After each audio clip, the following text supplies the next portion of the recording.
नमस्कार everyone, I am doctor Megha और आज इस वीडियो में हम बात करेंगे सोरासिस के बारे में। और सोरासिस के बारे में बात करेंगे, लेकिन जो बच्चों में सोरासिस होता है उसके बारे में बात करेंगे।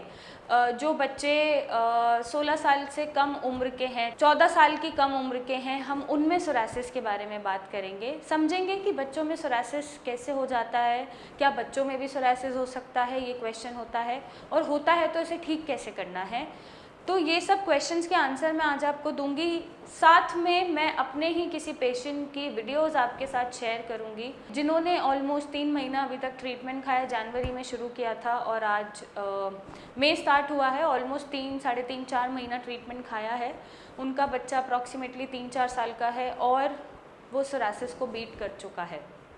तो आज मैं ये फ़ोटो शेयर करूँगी आपसे और आपका कॉन्फिडेंस बूस्ट करूँगी। और आपके बच्चे में अगर सोरासिस दिख रहा है या आपके घर में किसी बच्चे को सोरासिस है तो घबराने की ज़रूरत नहीं है। सोरासिस को बच्चों में भी ठीक किया जा सकता है बिना किसी स्टीरॉइड के, बिना किसी एंटीहिस्टामिनिक के इंजेक्शंस के, बिना किसी टॉपिकल ऑइंटमेंट के।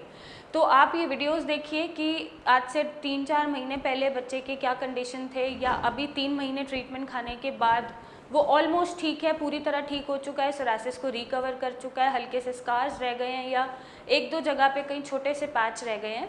तो अभी वो और 1 महीना मेडिसिन खाएगा और वो ऑलमोस्ट क्योर कर जाएगा। सो ये वीडियोस आप देखिए और ये वीडियोस से थोड़ा कॉन्फिडेंस लाइए अपने बच्चों में। अगर आप सोरासिस देख रहे हैं तो उनके लिए थोड़ा एक उम्मीद आपको लगेगी कि हाँ, ये सोरासिस मेरे बच्चे में ठीक हो सकता है।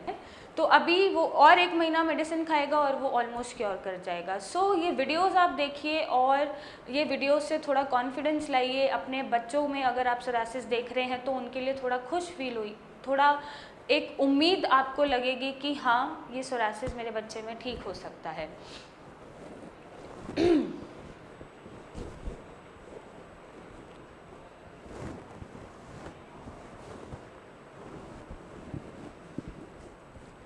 तो अब अगर मैं बात करूं सोरासिस में, जो बच्चों को सोरासिस होता है उसके बारे में, तो मेरे पास ऐसे बच्चे भी आए हैं 6 साल के, 7 साल के, जिनका 6-7 साल की उम्र में महीनों से, सालों से स्टीरॉइड्स चल रहे होते हैं। मतलब आप इमेजिन करिए कि 6 साल का बच्चा है और 7 साल का बच्चा, आप उसको स्टीरॉइड्स दे रहे हैं, एंटीहिस्टामिनिक दे रहे हैं, एंटी एलर्जीज दे रहे हैं और वो ट्रीटमेंट वो ले रहे हैं महीनों से, सालों से। तो आगे जाके या आने वाले सालों में उनका किडनी पे या लिवर पे या पूरे इम्यूनिटी पे क्या इफ़ेक्ट होगा। बिना स्टीरॉइड्स के तो मतलब उसकी लाइफ चल ही नहीं पाएगी कभी भी। और उससे जो इफ़ेक्ट होगा, लिवर डैमेज होगा, किडनी ख़राब होगी। क्योंकि अभी 6-7 साल के बच्चे के पास पूरी लाइफ पड़ी है जीने के लिए, नेक्स्ट 50-60 ईयर्स पड़े हैं जीने के लिए। तो वो 50-60 ईयर्स सिर्फ दवाइयों पे ही स्पेंड करेगा। स्टीरॉइड से सिर्फ किडनी ख़राब, अगर स्टीरॉइड से सोरासिस ठीक कर रहा है, ठीक नहीं कर रहा है, सप्रेस कर रहा है। तो सोरासिस जब सप्रेस हो रहा है स्टीरॉइड से, फिर वो रिकरेंट होता रहेगा, लाइफ लॉन्ग क्योर तो होगा नहीं, बार बार उसके लिए स्टीरॉइड्स खाएगा और फिर एट दी एंड अपनी किडनी को इफेक्ट करेगा या अपने लिवर को इफेक्ट करेगा और वो कैसे सर्वाइव करेगा। सो मैं ऐसे पेशेंट्स को भी देखती हूँ, ऐसे बच्चों को देखती हूँ जो मेरे पास आते हैं 7-8-6 साल की उम्र में भी स्टीरॉइड्स खा रहे होते हैं। स्टीरॉइड्स एक सोल्यूशन नहीं होता सोरासिस के लिए। तो सोरासिस को बिना स्टीरॉइड्स के ठीक किया जा सकता है। जो इस बच्चे के द्वारा इस बच्चे में आप देखेंगे क्या रिकवरी मिली है, एकदम मतलब बहुत मैजिकल रिकवरी मिली है।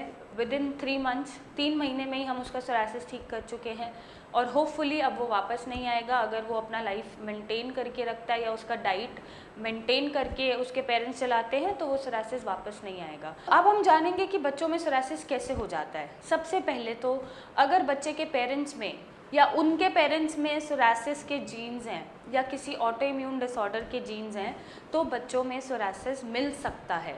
यहाँ पे प्रोबेबिलिटी होती है 50-50% की। अगर आपकी फैमिली में सोरासिस की हिस्ट्री है, आपके दादा दादी, नाना नानी, parental side, maternal side, then आपके पेरेंट्स, देन आप हो और आप छोटे बच्चे हो, तो आपको सोरासिस 50% का प्रोबेबिलिटी होती है। अगर आपके जीन्स में ऑटो इम्यून डिसऑर्डर है और सोरासिस ही है तो वहाँ पर चांसेस बढ़ जाते हैं आपको सोरासिस होने के। नेक्स्ट जो बच्चों में सोरासिस देखने को मिलता है वो किस किसी भी टाइम जब उनकी इम्यूनिटी कॉम्प्रोमाइज़ कर रही है, चाहे वो नॉर्मल बैक्टीरियल इन्फेक्शन है जिससे उसका गला ख़राब हो रहा है, चाहे वो नॉर्मल इन्फेक्शन है जिससे उसको मम्स हो रहे हैं, चाहे वो नॉर्मल उसको बार बार ज़ुकाम खांसी बना रहता है, बार बार वो बीमार होता रहता है, बार बार उसको टॉन्सिलाइटिस होता रहता है, तो ये जो बार बार इन्फेक्शन होते हैं बैक्टीरियल वायरल, उससे इम्यूनिटी कॉम्प्रोमाइज़ कर जाती है और एक टाइम के बाद बॉडी खुद को ही अटैक करना शुरू कर देती है। तो it's a matter of trigger. जब बच्चे की इम्यूनिटी वीक है और इम्यूनिटी को डिफेंड करने की जगह बॉडी को अटैक करने का मौका मिल जाता है तो बच्चों में सोरासिस हो जाता है। और ऐसे केसेस में ज़रूरी नहीं है कि आपके पेरेंट्स को सोरासिस होना ही चाहिए। ये एक फैक्टर होता है कि पीछे पेरेंट्स को सोरासिस मिलना चाहिए तभी बच्चों में सोरासिस मिलेगा, लेकिन ये फैक्टर सिर्फ 50% होता है। और जिनकी इम्यूनिटी कॉम्प्रोमाइज़ करती है, एक ट्रिगर मिल जाता है सोरासिस होने का, वहाँ पर ज़रूरी नहीं होता कि पेरेंट्स में भी सोरासिस है। और किन बच्चों में सोरासिस देखने को ज़्यादा मिलता है? जिन्हें नेफ्रोटिक सिंड्रोम होता है। नेफ्रोटिक सिंड्रोम एक किडनी का डिसऑर्डर है, बाय बर्थ ही वो बच्चे को होता है, मतलब जन्म से बच्चे के साथ लगा होता है। उसमें किडनी प्रोटीन फिल्टर ही नहीं कर पाती और बहुत ज़्यादा अमाउंट में जो प्रोटीन है वो उसके यूरिन में निकलता है। ये एक नेफ्रोटिक सिंड्रोम होता है।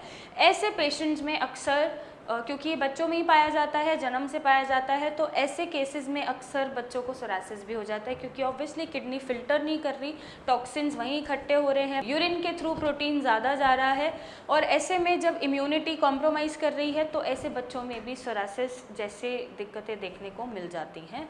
और एक फैक्टर कहाँ मिलेगा बच्चों में कि अगर सपोज़ बच्चों को कोई इन्फेक्शन हुआ है, सपोज़ एक्जिमा ही हुआ है या डर्मेटाइटिस हुआ है, उसका लॉन्ग टर्म आप ट्रीटमेंट गलत ले रहे हो, या नॉर्मल फंगल ही हुआ है खेलते टाइम या बाहर आते जाते टाइम, तो उसका गलत ट्रीटमेंट आप ले रहे हो और वो ट्रीटमेंट लेते लेते एक बॉडी की इम्यूनिटी अब खुद को अटैक करने लग जाए और वो सोरासिस का रूप ले ले, ऐसी कंडीशन भी बच्चों में देखी जाती है। तो ये कुछ प्रमुख कारण होते हैं जिनको हम बच्चों में देखते हैं जो सोरासिस के लिए जिम्मेदार होते हैं। और मेरी आपसे दरख्वास्त है कि अगर आपके बच्चों में सोरासिस दिख रहा है या एक्जिमा दिख रहा है या अर्टिकेरिया भी एक कंडीशन होती है जो बहुत देखने को मिलती है बच्चों में, तो अगर ये कंडीशंस आपको बच्चों में दिख रही है तो आप पैनिक मत करिए, आप उनको स्टीरॉइड से कोशिश करिए बचाइए, आप अभी से उनकी डाइट मेंटेन करके चलिए, आप अभी से एक ऐसा ट्रीटमेंट दीजिए जो उसको जड़ से ख़त्म करने के साथ साथ उसका जो सर्वाइवल है लाइफ लॉन्ग वो हेल्दी बना दे और सफरिंग फ्री बना दे और कोई भी ऑर्गन उसका ख़राब ना हो। तो आप ऐसा ट्रीटमेंट लीजिए जो उसको ज़िंदगी भर सोरासिस से फ्री कर दे और ज़िंदगी भर उसको स्वस्थ रखे, हेल्दी रखे।